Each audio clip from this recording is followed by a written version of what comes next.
أنا عندي سؤالي هو هنا دلوقتي، عارفين الراجل أو الست لما يكبروا في السن فيحبوا حد صغير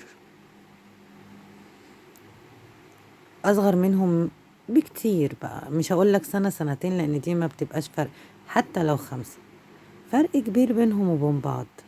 بس سبحان الله بتحس إن هم ملفلفين، ناقص لهم جناحات كده ويطيروا.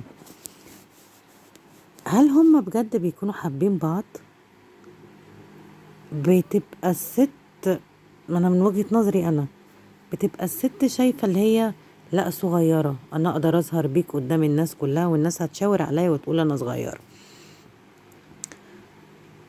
والراجل نفس الكلام بيقولك ايه، انا عايز اجدد شبابي، انا عايز مزة حلوة كده تدلعني وتهنيني، تخليني متدلع يا متدلع، انتوا فاهمين قصدي؟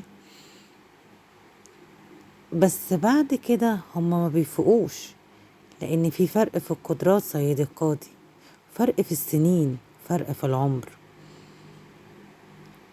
بس الأغرب إنك بتلاقي فعلا زيجات منهم ناجحة،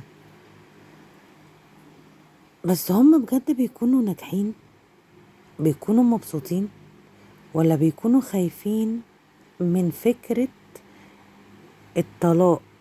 لأنك انت بقى في الزيجة الأولانية اللي انت اتجوزتها دي انت كنت صغنن، ويا عم بقى خلاص الموضوع تك تك وفركش وخلص بقى وهطلق وطلقت. لكن التانية ديت بتبقى باختيارك الصح قوي. فسؤالي هنا، هما بيكملوا على أساس ايه؟ اللي عنده إجابة يقولي.